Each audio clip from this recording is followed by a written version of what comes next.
Shalom, salam satu tubuh Kristus, saudaraku terkasih dalam Tuhan. Salam Indonesiaku yang semakin diberkati oleh Tuhan Yesus.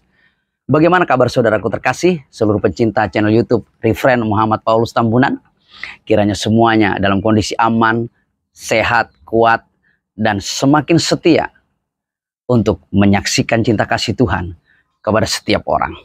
Saudaraku terkasih dalam Tuhan, puji Tuhan, kami sudah berada di ladang misi di Provinsi Lampung. Tanggal 4 Oktober sampai dengan 14 Oktober adalah waktu yang kami persiapkan untuk kami pergi memberitakan Injil kembali bagi Provinsi Lampung dan juga beberapa provinsi yang lain.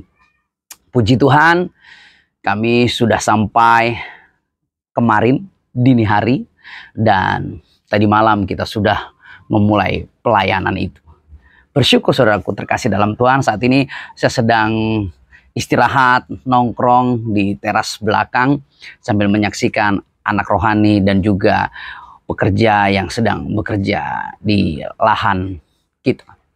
Saudaraku terkasih dalam Tuhan, dalam perjalanan misi ini ada dua hal yang kami harus kerjakan. Yang pertama dan terutama adalah mengemban amanat agung Tuhan untuk terus memberitakan Injil kerajaannya, untuk membaptis setiap orang yang sudah percaya di dalam nama Allah Bapa, Putra, dan Roh Kudus.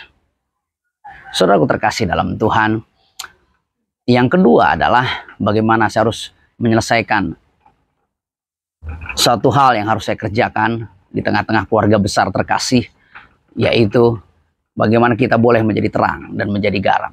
Saudaraku terkasih dalam Tuhan, keringat sudah mengucur, kaos sudah basah kuyup. Wah, angin cukup kencang, tapi cuaca benar-benar panas. Provinsi Lampung sangat panas, sudah beberapa bulan tidak ada hujan. Tapi ketaatan kita kepada Tuhan harus tetap. Tidak boleh tawar-menawar untuk kita terus mengerjakan perintah Tuhan. Saudaraku terkasih dalam Tuhan, di dalam Kisah Para Rasul pasal yang ke-9 ayat 10 sampai dengan ayat yang ke-15, firman Tuhan berkata dengan sangat indah, dengan sangat luar biasa, mengingatkan kepada kita arti sebuah ketaatan. Walaupun kita tahu yang dihadapi adalah segala sesuatu yang mungkin mengerikan. Di dalam Kisah Para Rasul 9 ayat 10 sampai dengan ayat yang ke-15, firman Tuhan berkata, di Damsyik ada seorang murid Tuhan bernama Ananias. Firman Tuhan kepadanya dalam suatu penglihatan, "Ananias," jawabnya, "Ini aku Tuhan."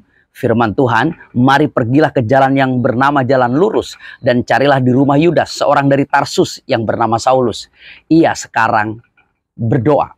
Di dalam suatu penglihatan ia melihat bahwa seorang yang bernama Ananias masuk ke dalam dan menumpangkan tangannya ke atasnya supaya ia dapat melihat lagi. Jawab Ananias, "Tuhan, dari banyak orang telah kudengar tentang orang itu, betapa banyaknya kejahatan yang dilakukannya terhadap orang-orang kudus-Mu di Yerusalem. Dan ia datang kemari dengan kuasa penuh dari imam-imam kepala untuk menangkap semua orang yang memanggil nama-Mu. Tetapi firman Tuhan kepadanya, pergilah, sebab orang ini adalah alat pilihan bagiku untuk memberitakan namaku kepada bangsa-bangsa lain, serta raja-raja dan orang-orang Israel." Amin. Saudaraku terkasih dalam Tuhan, di dalam Kisah Para Rasul pasal yang ke-8, 9 sampai dengan 10, ada minimal 3 contoh pribadi yang hidup dalam ketaatan mutlak sebagai orang percaya yang hidupnya telah ditebus dengan mutlak oleh kuasa darah Yesus. Di ayat demi ayat di dalam pasal yang ke-8, seorang pribadi Filipus menunjukkan ketaatannya kepada perintah Tuhan tanpa komplain. Di dalam pasal yang ke-9, seorang pribadi Ananias menunjukkan ketaatan yang begitu luar biasa. Walaupun dia sempat bertanya, waktu Tuhan memerintahkan kepadanya untuk menemui Saulus yang sudah dilawat oleh Tuhan secara pribadi, bahwa ini adalah manusia yang sangat jahat, yang menganiaya dan membunuh umat-umat kudus Tuhan. Setiap orang yang berani menyebut nama Yesus sebagai Tuhan dan Juru Selamat dihabisi oleh Saulus dengan mandat dan kuasa penuh dari imam-imam kepala. Tapi di saat Tuhan memerintahkan kepada Ananias, pergilah. Dan Tuhan menyatakan bahwa Saulus telah dipilih dan dikhususkan untuk memberitakan Injil kerajaannya kepada bangsa-bangsa. Ananias melakukan dengan ketaatan mutlak. Di pasal yang ke-10 ada contoh Rasul Petrus dan juga Cornelius yang begitu taat dengan perintah Tuhan, dan ketaatannya bernilai mutlak sampai mati disalib dengan posisi yang terbalik. Saudaraku terkasih dalam Tuhan, kekristenan sejati adalah kekristenan yang taat mutlak kepada perintah-perintah Tuhan. Dan dia akan bergerak terus untuk mengasihi setiap orang dengan kasih yang mutlak. Tanpa pernah berpikir negatif, tanpa pernah berpikir nanti dihianati, tanpa pernah berpikir nanti ditipu, tanpa pernah berpikir nanti dibohongi. Kasihnya mutlak. Karena di saat seseorang mengasihi orang lain dengan mutlak, tulus ikhlas, itu adalah sebagai salah satu bukti nyata bahwa orang itu telah hidup mengasihi Tuhan dengan segenap hati, dengan segenap jiwa, dengan segenap kekuatan dan akal budinya. Dia sudah mengasihi Tuhan dengan mutlak sehingga dia dapat mengasihi sesama manusia. Jadi saudaraku terkasih dalam Tuhan, dalam perjalanan misi saya dengan tim kecil saya menuju ke Provinsi Lampung dan beberapa provinsi yang lain. Jadi saudaraku terkasih dalam Tuhan, perjalanan misi saya kali ini membawa anak rohani saya yang baru lulus, baru diwisuda menjadi seorang sarjana teologi dari Sekolah Tinggi Teologi yang ada di Batam. Untuk mulai mengajarkan kepadanya bagaimana melakukan pelayanan misi di lapangan, di garis depan. Untuk bertemu dengan banyak orang dan menyatakan tahun rahmat Tuhan itu adalah sebuah langkah ketaatan saya kepada perintah Tuhan.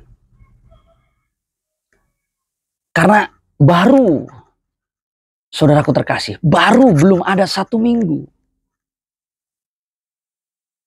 saya pulang dari ladang misi. Bahkan meninggalnya ipar saya bersama istri pulang ke kota Batam. Hanya beberapa hari saya harus kembali berangkat menuju ke ladang misi. Misi tanggal 4 Oktober sampai dengan 14 Oktober 2023 yang saya kerjakan bersama anak rohani saya.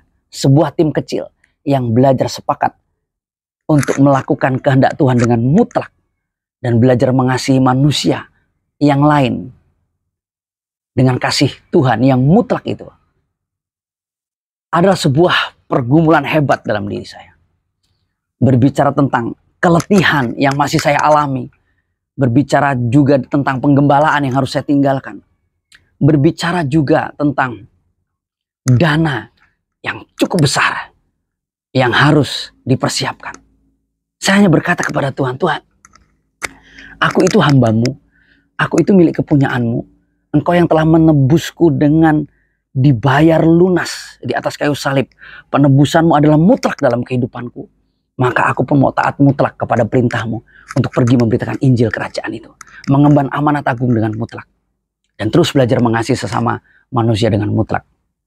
Karena sekali lagi, di saat kita bisa mengasihi sesama manusia dengan mutlak, kita menerima segala kekurangannya, kita menerima segala kelebihannya, bahkan kita terus tidak mau dikecewakan oleh perilaku banyak manusia yang kadang-kadang menyebalkan, menyedihkan, mengecewakan, mengkhianati, menipu, manipulasi dan semuanya. Itu adalah sebagai satu bukti betapa kita sungguh-sungguh telah mengasihi Tuhan Yesus dengan mutlak. Jadi saudaraku, mari kita terus belajar mengasihi Tuhan dengan mutlak. No complaint. Gak usah terlalu banyak alasan. Tunjukkan ketaatan kita kepada Tuhan. Dan mari kita kasih semua manusia. Mari kita terus pergi memberitakan Injil kerajaannya.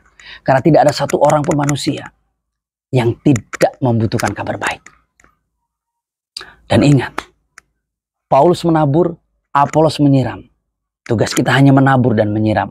Tapi Roh Kuduslah sepenuhnya yang nanti akan memberi pertumbuhan.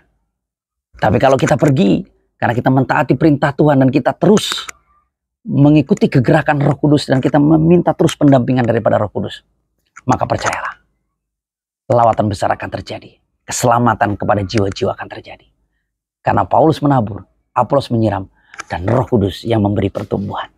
Dari ladang misi, di tengah-tengah Provinsi Lampung, saya Rifren Muhammad Paulus Tambunan ingin mengucapkan terima kasih yang sebesar-besarnya atas setiap dukungan, doa dari saudara-saudaraku terkasih pencinta channel YouTube ini. Terima kasih, terima kasih, terima kasih. Dan sekali lagi, saya juga ingin mengucapkan terima kasih yang sebesar-besarnya untuk setiap dukungan dana yang terus diberikan melalui rekening misi yang kami miliki. Taburan untuk misi penginjilan bisa saudaraku taburkan melalui rekening yang dikhususkan untuk menerima taburan persembahan misi penginjilan, yaitu rekening BNI nomor 0297816451 atas nama Muhammad Nur Rahman. Salam kemenangan saudaraku terkasih dalam Tuhan. Salam satu tubuh Kristus. Mari kita terus saling menopang. Karena bersama kita bisa menuai Indonesia Raya. Salam kemenangan. Tuhan Yesus berkati.